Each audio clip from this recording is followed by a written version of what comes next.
Om Shanti 22 September 2024 अव्यक्त मुरली पुनरावृत्ति 18 January 2002। अव्यक्त मुरलीर सार अछि स्नेहर शक्ति द्वारा समर्थ हुआ सर्प आत्मा को सुख शांतिर अंजुली दियो। स्नेहर शक्ति द्वारा समर्थ हुआ सर्प आत्मा को सुख शांतिर अंजुली दियो। आज समर्थ पिता निजर स्मृति स्वरूप समर्थ स्वरूप पिलामानक सहित मिसिबा पई आछंती। आज विशेष करी चारियाडर पिलामानक भितरे स्नेहर लहड़ी उठिबारे लागिछि। पिलामाने विशेष करी ब्रह्मा बाबांकर स्मृति रे डूबी जाइछंती। एही स्नेह प्रत्येक संतानर एही ब्राह्मण जीवनर वरदान अटे। परमात्मा स्नेह ही तुम मानकु नुआ जीवन प्रदान करिछि। प्रत्येक संतान को स्नेहर शक्ति ही बाबांकर करि देइछि। एही स्नेहर शक्ति ही सब किछि सहज करि देउछि।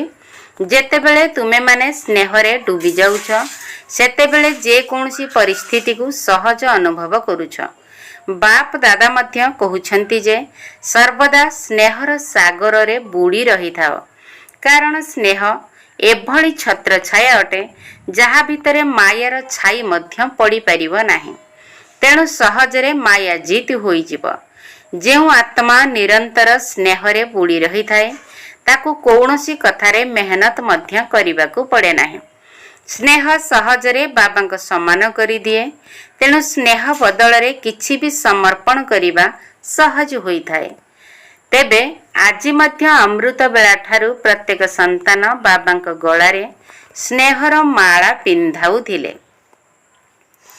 एवं बाबा मध्य स्नेही पिलामानक गଳାରେ स्नेहर माला पिंधाइथिले। जेपरी एही विशेष स्मृति दिवस रे अर्थात स्नेहर दिवस रे स्नेहरे ही बुड़ी रहिथिल सेही भली सदा काल पई बुड़ी रहिथाओ। ताहाले मेहनतर पुरुषार्थ करिबाकू पड़िबो नाही। गोटी हला स्नेहर सागर रे बुड़ी रहिबा अर्थात मिसी जिबा एवं द्वितीयटी हला स्नेहर सागर रे अल्प समय पई बुड़ पकाइबा। तेबे केतेक पिला सागर रे समाहित होई रही पारंती नाही। तेणु शीघ्र शीघ्र बाहर को बाहरी आसंती। सेति पई सहज कथा मध्य मुश्किल होई जाए।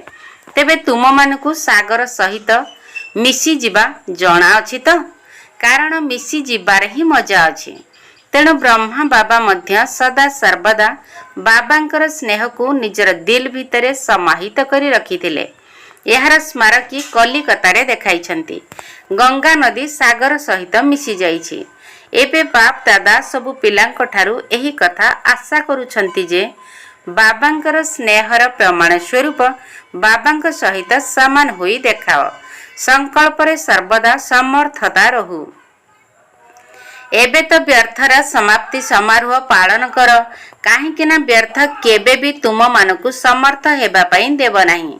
एवं जे पर्यंत तुमे निमित होइथिबा पिला माने सदा समर्थ होइनाह से पर्यंत लास्ट नंबर आत्मा मानकु समर्थी किपरि प्राप्त कराई परिबो। सर्प आत्मा मानकर तो शक्ति गुड़िकरे संपूर्ण रूप रे खाली होई शक्तिर भिकारी होई सारिलेणी। एही भली भिकारी आत्मा मानकु हे समर्थ आत्मा माने भिकारी पणियारू मुक्त कर। सर्प आत्मा माने तुम समर्थ आत्मा मानकु डाकिबारे लागिछंती। हे मुक्तिदातांकर संतान मास्टर मुक्तिदाता माने आमकु मुक्ति दियो। कौन एही डाकरा तुम मानक कानरे बाजू नाही? शुणी पारु नाह कि एबे पर्यंत निजको ही मुक्त करिबारे व्यस्त अछ कि? तेबे विश्वर आत्मा मानक पई बेहद स्वरूप रे मास्टर मुक्तिदाता हेबा द्वारा निजर छोट छोट कथा गुड़िकरू स्वतः ही मुक्त होई जिवो। तेणु वर्तमानर समय हैला आत्मा मानकर डाकरा शुणिबा। कौन डाकरा शुणिबा जणा अछि ना नाही? एबे दुखी अशांत आत्मा मानकु सुख शांतिर अंजुली दियो। एहा ही हेउची ब्रह्मा बाबांकु अनुकरण करिबा। आज विशेष करी ब्रह्मा बाबांकु अधिक मने पकाउछ ना? ब्रह्मा बाबा मध्य सबु पिलांकु स्मृति एवं समर्थी स्वरूप रे मने पकाउछंती।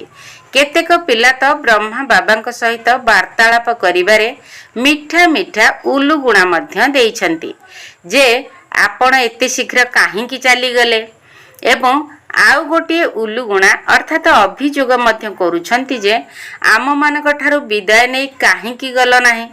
तेणु ब्रह्मा बा कहिले मु मध्य शिव बाबा को सही कथा पचारिली जे मते अचानक भावरे काहेकि डाकी आनिल। तेबे बाबा कहिले जदि तुमको कही थांती जे पिला मानक ठारू विदाय नहीं आस तेबे कौन तुमे पिला मानकु छाड़ी आसी पारि थांत ना पिला माने तुमको छाड़ी पारि थांते। तुमे तो अर्जुन अट एवं अर्जुनर स्मारकी मध्य एही भली रहिछि जे अंतिम समय नष्टमोह स्मृति स्वरूप ही होइथिले। तेणु ब्रह्मा बाबा मुरुकी हसी कहिले जे एहा तो एक चमत्कारी थिला जे पिला माने मध्य बुझी पारिले नाही जे बाबा चली जाउछंती एवं ब्रह्मा बाबा मध्य बुझी पारि नथिले जे मु जाउछि बोली। सम्मुखरे रही मध्य उभय चुप रहिथिले काहेकि ना समय अनुसार सन सूज फादर अर्थात पुत्र द्वारा पितांकर प्रत्यक्षतार पाठ मध्य ड्रामा रे निर्धार्य थिला। यहा को ही कुहा जाय बाह ड्रामा बाह सेवार परिवर्तन मध्य निर्धार्य थिला। ब्रह्मा बाबा को पिला मानकर आधार मध्य हेबार थिला। तेणु अव्यक्त रूप रे तीव्र गतिर सेवार पाठ करिवार ही थिला। आज विशेष करी डबल विदेशी पिला माने मीठा मीठा उलुगुणा मध्य देइछंती।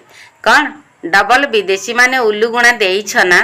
डबल विदेशी माने ब्रह्मा बाबा को कहउछंती केवल आउ 2-3 वर्ष जदि आपण अटकी जाई थांते तेबे आमे आपण को देखि तो पारि थांतु। तेणु ब्रह्मा बाबा मध्य हसी हसी कहिले तेबे ड्रामा सहित कथावार्ता कर। ड्रामा एपरी काहेकि करिला किंतु यह तो लास्ट सो फास्ट अर्थात शेष रे आसीथिबा पिला मानकु तीव्र गति रे पुरुषार्थ करी आग को जीवार उदाहरण हेबार थिला चाहे भारत रे चाहे विदेश रे। सेति पई तुमे माने एबे लास्ट सो फास्ट रो प्रत्यक्ष प्रमाण देखाओ। जेपरि आजिर दिन को समर्थ दिवस रूप रे पालन करिल सेही परि एबे प्रत्येक दिन समर्थ दिवस हेउ कोनोसी प्रकार हलचल नै हो। आजिर दिन रे ब्रह्मा बाबा जो 3टी शब्द रे शिक्षा देइछंती निराकारी निर्विकारी एवं निरहंकारी एही 3टी जाक शब्द रे शिक्षार स्वरूप हुओ। मानसिक स्थिति रे निराकारी बाणी रे निरहंकारी कर्मणा रे निर्विकारी गोटे सेकेंड रे साकार स्वरूप रे आस एवं आ गोटे सेकेंड रे निराकारी स्वरूप रे स्थित होई जाओ। एही अभ्यास द्वारा सारा दिन भितरे बारंबार कर। एभली नुहे जे केवल जोग करिबा पय बसिले जाय निराकारी स्थिति रे स्थित हेउथिबो बरम मझिरे मझिरे समय बाहर करी एही दैहिक स्मृति ठारू नियारा होई निराकारी आत्मा स्वरूप रे स्थित हेबार अभ्यास कर। जे कोनसी कार्य करुथिबा समय रे मध्य एही अभ्यास कर जे मु निराकार आत्मा एही साकार कर्मेंद्रिय मानक द्वारा कर्म कराउछि। तेबे निराकारी स्थिति ही कराइला वाला अर्थात निर्देशकर्तार स्थिति अटे। कर्मेंद्रिय गुड़िक करिबा वाला कर्मकर्ता अटंती एवं आत्मा निर्देशकर्ता अटे। तेणु निराकारी आत्मस्थिति द्वारा निराकारी पिता स्वतः ही मन पड़ी थांती। जेपरि बाबा निर्देशकर्ता अटंती सेहीपरि मो आत्मा मध्य निर्देशकर्ता अटे। ताहा हेले केबे भी कर्मर बंधन रे बांधी हेब नाही। सेतिरु सर्वदा नियारा रहिबो काहेकि ना कर्मर बंधन रे बांधी हेबा नाही सेतिरु नियारा रहिबा काहेकि ना कर्मर बंधन रे बांधी हेबा द्वारा ही समस्या गुड़िक आसीथाए। तेणु सारा दिन भितरे चेक कर जे मु निर्देशकर्ता आत्मा होई कर्म कराउछि तो। अच्छा एबे सर्व आत्मा को बाबांक ठारू मुक्ति प्राप्त कराइबार मेसिनारी को तीव्र कर। अच्छा एही कल्परे जे माने प्रथम थर पय आछंती से माने हाथ उठाओ। अच्छा तेबे नुआ नुआ पिला मानकु बाप दादा विशेष याद प्यार देउछंती जे समय अनुसार बाबांकु चिन्ही तांको ठारू संपत्ति नेबार अधिकारी होई जाइछ। तेणु सर्वदा निजर एही भाग्य को मन रखिथिबो जे मु बाबांकु चिन्ही जाइछि। अच्छा डबल विदेशी माने हाथ उठाओ। बहुत भलो डबल विदेशी मानकु बाप दादा कहउछंती जे एमाने ब्रह्मांकर संकल्पर वंशावली अटंती। गोटी हेला प्रत्यक्ष रे मुख द्वारा जन्म नैथिबा वंशावली एवं द्वितीय है संकल्प द्वारा रचना होइथिबा वंशावली। तेबे संकल्प शक्ति बहुत महान अटे। जेपरी संकल्पर शक्ति तीव्र गतिशील अटे, सेहीपरि तुमर रचना डबल विदेशी माने मध्य तीव्र पुरुषार्थ द्वारा तीव्र गति रे प्रारब्धर अनुभव करुछंती। सेथिपाई सारा ब्राह्मण परिवार रे डबल विदेशी माने डबल गेल्हा अटंती। भारतर भाई भौणी माने तुम मानकु देखि खुशी होउछंती। बाहर डबल विदेशी तेबे डबल विदेशी मानकु मध्य खुशी लागुछि ना? केते खुशी लागुछि? बहुत खुशी लागुछि ना? तेबे एभली कौनसी जिनिस नाही जहा सहित तुलना करा जाई परिबो। तेबे एहाकु तो डबल विदेश रे अर्थात फॉरेन रे मध्य शुणुचंती एवं देखुछंती। बहुत भल कथा। तेबे विज्ञान रे एही सब उपकरण गुडी को मध्य तुम मानकु बेहद विश्वर सेवा करिबारे बहुत सहयोग देव एवं बहुत सहज रे सेवा मध्य कराइबे। तुम मानकर स्थापना कार्य सहित विज्ञान र तीव्र गतिर उन्नति र मध्य संपर्क रहिछि। अच्छा, सब पांडव माने समर्थ अटत? दुर्बल तो नुहे ना, समस्ते समर्थ अटना एवं शक्ति माने मध्य बाबांक समान अटना। शक्ति सेना अट, तेणु शक्ति मानकर शक्ति मायजित करि देउछि। अच्छा, आज विशेष करी श्रृंगार करिबा वाला मध्य आछंती। कलिकतार भाई भौणी माने सुंदर सुंदर फूल नै आछंती एवं मधुबनर सब स्थान गुडी को बहुत भल भाबरे फूल रे सजाई देइछंती। एहा मध्य स्नेहर प्रतीक अटे। बहुत भल कथा, जहा कि निजर स्नेहर प्रमाण देइछ। अच्छा, टीचर मानकु सुजोग मध्य बहुत भल मिल जाउछि। सेवार प्रत्यक्ष फल मिल जाउछि। बहुत भल। एबे निजर चेहरा द्वारा समस्त को भविष्यत नुआ दुनियार साक्षात्कार कराओ। सुनिल तो कौन करिब? अच्छा, मधुबन निवासी हाथ उठा। बहुत भल। मधुबन बालांकु बहुत सुजोग मिलुछि। सेथिपाई बाप दादा कहउछंती मधुबन बाला आत्मिक चांसलर अटंती। चांसलर अर्थात कुलपति अटना, किंतु सेवा करिया को पड़िबो। पुणी भी मधुबन निवासी समस्त को संतुष्ट तो करि देउछंती ना। सेथिपाई बाप दादा मधुबन बालांकु केबे भी भूली जानते नाही। मधुबन निवासी मानकु विशेष भावरे मने पकांती। तेबे मधुबन बालांकु मध्य काहेकि मने पकांती? काहेकि ना मधुबन निवासी बाबांकर स्नेह रे अधिकांश पास होई जाइछंती। अधिकांश पिलांकर बाबांक सहित अतुट स्नेह रहिछि, कम स्नेह नाही। मधुबन बाला तो बहुत भल अटंती। इंदुर जोन र सेवाधारी आछंती। इंदुर जोन बाला हाथ उठाओ। बहुत आछंती, भल कथा। सेवा करिबा अर्थ निकट को आसीबार फल खाइबा। सेवारे सुजोग नेबा अर्थ पुण्यर खाता जमा करिबा, आशीर्वाद जमा करिबा। तेबे सबु सेवाधारी माने निजे निजर पुण्यर खाता जमा करिछंती। एही भली आशीर्वाद बा पुण्य लिफ्ट भली कार्य करि थाए, अर्थात अतिरिक्त सहयोग देई थाए। अच्छा, देश भितरे हेउ बा विदेश रे हेउ, जे माने दूर रे बसिथिले मध्य निकट रे अछंती, सेही समस्त पिला मानको बाप दादा स्नेहपूर्ण दिवसर प्रतिदान स्वरूप पद्मगुण स्नेहपूर्ण शुभेच्छा देउछंती। बाप दादा देखुछंती जे घंटारे केउंठी केते समय होइथिले मध्य पिला माने जाग्रत ज्योति होई अक्लांत भावरे सुनिबारे लागिचंती एवं खुशी हेउचंती। बाप दादा तो पिला मानकर खुशी को ही देखुचंती। कुह समस्ते खुशी मनरे नाचुछना, समस्ते मुंड हलाउछंती। हाँ बाबा, जनक बच्ची मध्य बहुत मीठा मीठा हसुची। एमिति तो समस्तक कथा बाबांकर मने अछि, किंतु केते जनकर नाम कहि परिबो? पिला माने तो अनेक अछंती। सेतिपाई बाप दादा कहउछंती प्रत्येक संतान निज निज नाम सहित व्यक्तिगत भावरे याद प्यार स्वीकार करुछंती एवं करी चली थाओ। एबे गोटे सेकंड भितरे निराकारी स्थिति रे स्थित होई जाओ। बाप दादा ड्रिल कराइले। लिविंग भैल्यूज अर्थात जीवन मूल्य कार्यक्रम ट्रेनिंग चली। यह बहुत भल सेवार साधन अटे। लिविंग भैल्यूज ट्रेनिंग कराइबा सहित निजर लवली लिविंग अर्थात स्नेहपूर्ण सहावस्थान अभ्यास को मध्य बताई चली थाओ।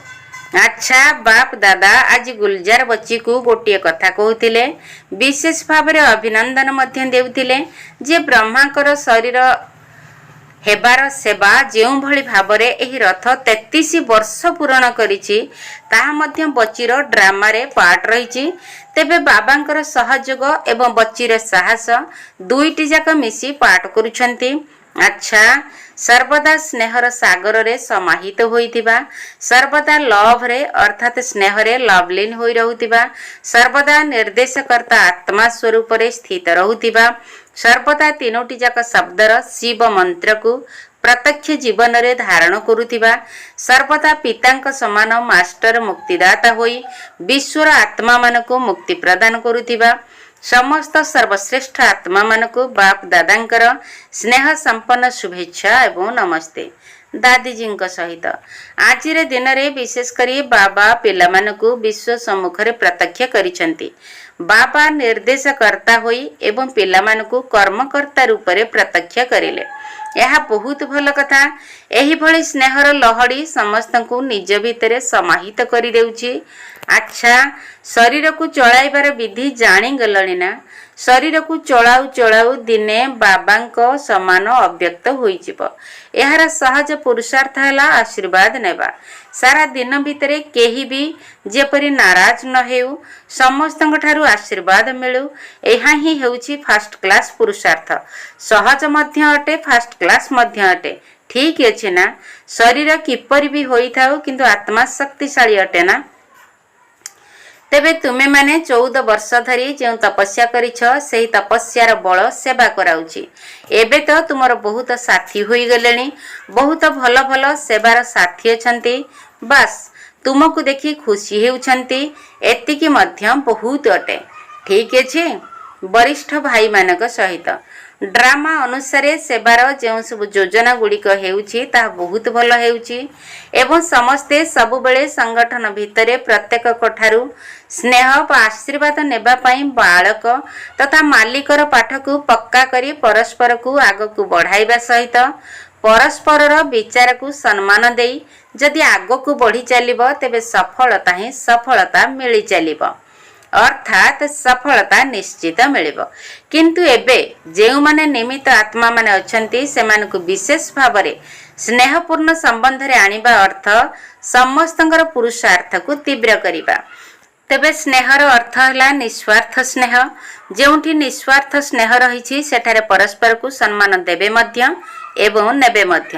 ବର୍ତ୍ତମାନ ସମୟରେ ସ୍ନେହର ମାଳାରେ ସମସ୍ତଙ୍କୁ ଗୁନ୍ଥି ଦେବା, ଏହା ହିଁ ହେଉଛି ବିଶେଷ ଆତ୍ମାମାନଙ୍କର କାର୍ଯ୍ୟ ଏବଂ ଏହା ଦ୍ୱାରା ହିଁ ତୁମମାନଙ୍କର ସ୍ନେହ ସେମାନଙ୍କର ସଂସ୍କାରକୁ ମଧ୍ୟ ପରିବର୍ତ୍ତନ କରିଦେଇ ପାରିବ। ଜ୍ଞାନ ତ ସମସ୍ତଙ୍କ ପାଖରେ ଅଛି, କିନ୍ତୁ ତୁମର ନିଃସ୍ୱାର୍ଥ ସ୍ନେହ ଯେକୌଣସି ସଂସ୍କାରବାଲାଙ୍କୁ ନିକଟକୁ ଆଣିପାରିବ। କେବଳ ସ୍ନେହର ଦୁଇଟି ଶବ୍ଦ ମଧ୍ୟ ସଦାକାଳ ପାଇଁ ସେମାନଙ୍କର ଜୀବନର ସହାରା ହୋଇପାରିବ। ନିଃସ୍ୱାର୍ଥ ସ୍ନେହ ଶୀଘ୍ରରୁ ଶୀଘ୍ର ମାଳା ପ୍ରସ୍ତୁତ କରି ଦେଇପାରିବ। ବ୍ରହ୍ମା ବାବା ମଧ୍ୟ କ'ଣ କରିଛନ୍ତି? ସ୍ନେହ ଦ୍ୱାରା ହିଁ ନିଜର କରି ନେଇଛନ୍ତି ନା? ତେଣୁ ଆଜି ସମସ୍ତଙ୍କୁ ଏହାର ଆବଶ୍ୟକତା ରହିଛି। ଏହା ଠିକ୍ କଥା ନା? ସୋନିପତ୍ର ସେବା ପାଇଁ ମିଟିଂ ଚାଲିଛି। ସେଠାରେ ଅନୁଭୂତି କରାଇବା ପାଇଁ ସାଧନ ଗୁଡ଼ିକର ଉପଯୋଗ କିପରି କରାଯିବ, ସେବାର ତ ଯୋଜନା ତ ପ୍ରସ୍ତୁତ କରୁଛ, କିନ୍ତୁ ପ୍ରତ୍ୟେକଙ୍କର ସଂକଳ୍ପକୁ ଏବଂ ବିଚାରକୁ ଦୃଷ୍ଟିରେ ରଖି ଯେଉଁ କଥା ଅଧିକାଂଶ ଆତ୍ମାଙ୍କ ଦ୍ୱାରା ସ୍ୱୀକାର ହେଉଥିବ ତାହା କର। ତେବେ ଶ୍ରେଷ୍ଠ ଅନୁଭୂତି ସେତେବେଳେ ହୋଇପାରିବ ଯେତେବେଳେ ତୁମେ ନିଜେ ଅନୁଭୂତି ସ୍ୱରୂପ ହୋଇଯିବ। ଆଚ୍ଛା, ବରଦାନ। ଦୃଢ଼ତାର ଶକ୍ତି ଦ୍ୱାରା ସଫଳତା ପ୍ରାପ୍ତ କରୁଥିବା ତ୍ରିକାଳଦର୍ଶୀ ଆସନଧାରୀ ହୁଅ।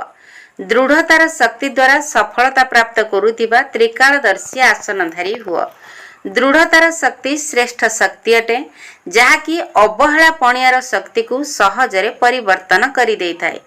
ବାପ ଦାଦାଙ୍କର ବରଦାନ ହେଲା, ଯେଉଁଠି ଦୃଢ଼ତା ରହିଛି ସେଠାରେ ସଫଳତା ମଧ୍ୟ ନିଶ୍ଚିତ ରହିଛି। କେବଳ ଯେଉଁଭଳି ସମୟ ସେହିଭଳି ବିଧି ଦ୍ୱାରା ସିଦ୍ଧି ସ୍ୱରୂପ ହୁଅ। ଯେକୌଣସି କାର୍ଯ୍ୟ କରିବା ପୂର୍ବରୁ ତାର ଆଦି ମଧ୍ୟ ଅନ୍ତକୁ ଭାବିଚିନ୍ତି କାର୍ଯ୍ୟ କର ଏବଂ କରାଅ, ଅର୍ଥାତ୍ ତ୍ରିକାଳଦର୍ଶୀ ଆସନଧାରୀ ହୁଅ। ତାହା ହେଲେ ଅବହେଳା ପଣିଆ ସହଜରେ ସମାପ୍ତ ହୋଇଯିବ। ଯଦି ସଂକଳ୍ପ ରୂପୀ ବୀଜ ଶକ୍ତିଶାଳୀ ଏବଂ ଦୃଢ଼ତା ସମ୍ପନ୍ନ ହୋଇଥିବ, ତେବେ ବାଣୀରେ ଏବଂ କର୍ମରେ ସହଜରେ ସଫଳତା ମିଳିଯିବ। ସ୍ଲୋଗାନ: सर्वदा निजे संतुष्ट रही समस्त संतुष्ट करिबा बाला ही संतुष्ट मणि अटंती। सर्वदा निजे संतुष्ट रही समस्त संतुष्ट करिबा बाला ही संतुष्ट मणि अटंती। ओम शांति।